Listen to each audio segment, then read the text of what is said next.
கோடை விடுமுறை காரணமாக ராஜன் தன்னுடைய பாட்டி வீட்டில் சில நாட்கள் தங்கி இருப்பதற்காக தன்னுடைய உறவினர்கள் மற்றும் அவர்களின் குழந்தைகளோடு அங்கு சென்றார். பாட்டி, நான் கோல்ட் ட்ரிங்க்ஸ் குடிக்கலாமா? வேண்டாம் ராஜன், இந்த குளிர்பானங்கள்ல எந்த ஊட்டச்சத்தும் கிடையாது.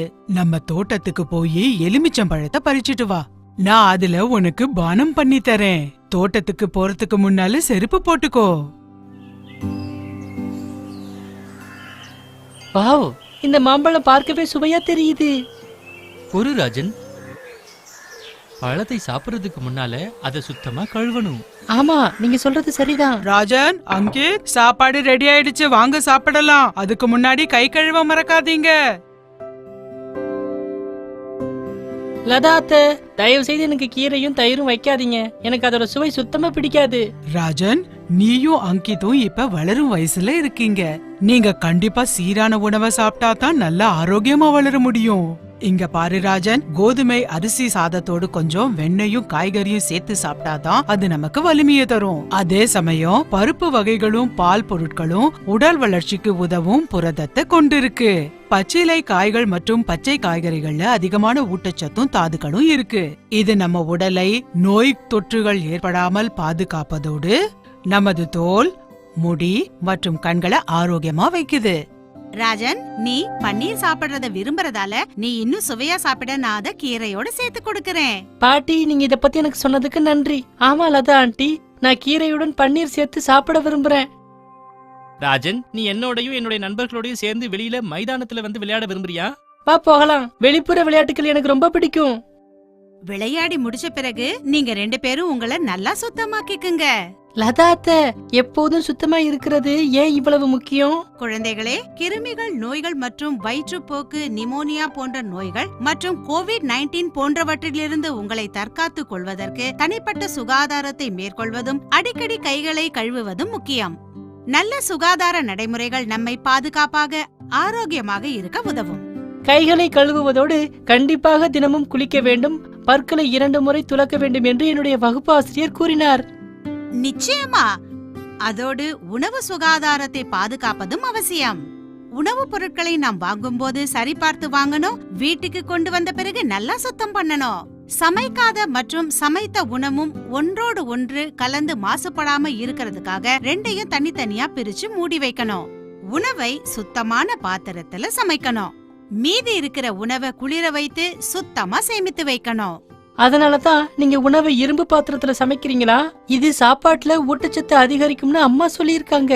நான் இனிமேல இருந்து இதை ஞாபகத்துல வச்சுக்குவேன். நான் தேங்காய் வெல்லம் போட்டு லட்டு பண்றேன். நீங்க திரும்பி வரும்போது அது தயாரா இருக்கும்.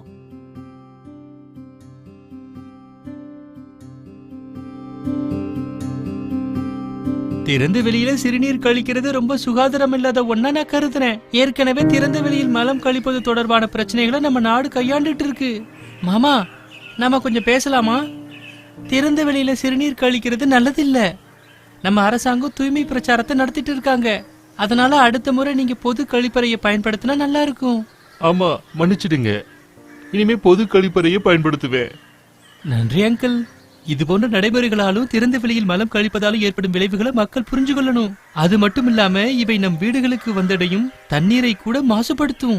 ஆமா, அதோட பூச்சிகள் இந்த கிருமிகளை நம்ம உணவுப் பொருட்களில் கொண்டு சேர்த்து உணவையும் மாசுபடுத்தும். மக்கள் இது குறித்து கவனம் இல்லாமல் இருப்பது வருத்தமா இருக்கு. ஜோதி கீழே விழுந்துட்டா, வாங்க அவளுக்கு உதவலாம்.